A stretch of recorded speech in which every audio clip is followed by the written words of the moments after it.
Alright, hey, what's going on, guys? I'm back. In today's video, I want to show you guys... I'm sorry I'm not using my selfie stick tripod because my dad's using it. He's actually going to South Carolina and Florida, so I let him use my selfie stick that I did a review on. So, unfortunately, I have to do what I have to do.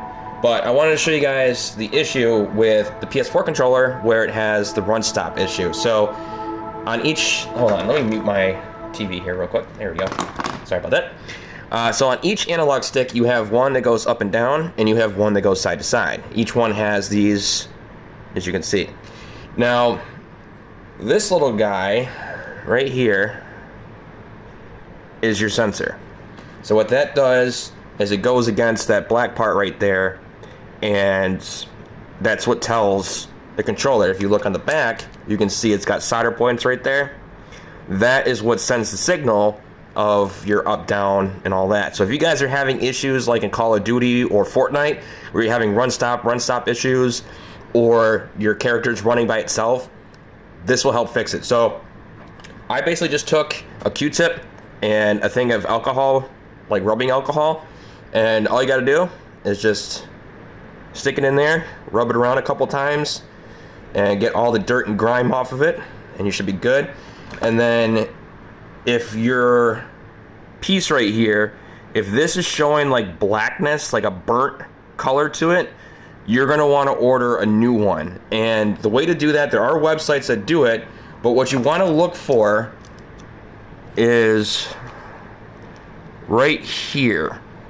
There's going to be a symbol. It says JDM and then a number. You want to make sure you get that number off your motherboard, because each of these motherboards, even though they look identical, they're totally different. So what you want to do is you want to look for that number. So this one is JDM 055, and just look up. You can either buy a whole new board and then just, sometimes they come with the motors already like soldered to them, sometimes they don't.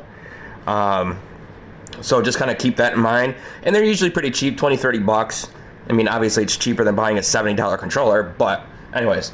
The other thing you can do, if it's not burnt, is just very carefully, with very light pressure, just rub this with some rubbing alcohol. Be careful not to do too much damage to it, because these are very brittle. And basically all you want to do is just put some rubbing alcohol on it, clean it. The other thing you want to look for is on this side right here. There's little tabs that stick out. I don't know if my camera's going to focus on it or not. There's little tabs on the sides right there. You want to make sure those aren't broken, because when you snap that back into place, it has to lock in. So when you go back to put this back in, it's going to snap back in. And I'll show you guys kind of what I mean here. Oh, it doesn't want to get off my finger. There we go. All right, so basically what you're going to do is you're going to take it, and you want to make sure the little, it's like a T, okay? You want to make sure that's up. Okay, so just like that. Okay? And then all you're going to do is just push it into place. Mine, I think, is a little bit weakened. So if it is a little bit weakened, then all you got to do is just close it and snap it. And then that's it. And then just go ahead and throw your analog stick back on. Just like that. Put the controller back together like so. Grab your top piece, and this is always the hardest part for me, is always getting this flex cable back in. Gotta try to caress it just right, non-sexually of course, but eventually you just get this little flex cable back in here if it wants to. This is for the touchpad, by the way. And your model of controller might be different. It might be easier or harder depending on which, which brand controller you have. Sometimes you can like bend it like this, just kind of like give it a little bend to kind of straighten it up a little bit, and then you can obviously just go ahead and just put it back in, and mine just flipped back out. So give me a second here, which is not a big deal. Obviously, just goes under the rail like that, and boom, you're done.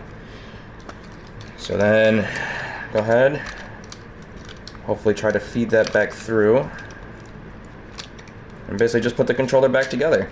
I'll do another video showing how to take the controller apart safely, and I'll also do another one on putting it back together.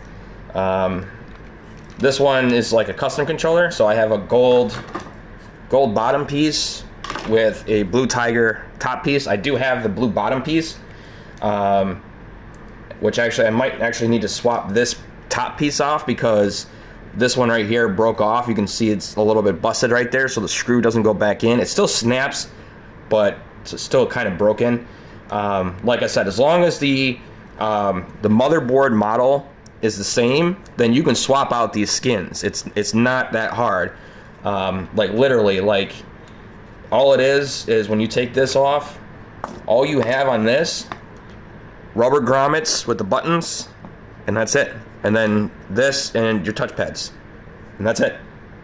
So let me know what you guys think, and I'll talk to you guys later. Take care.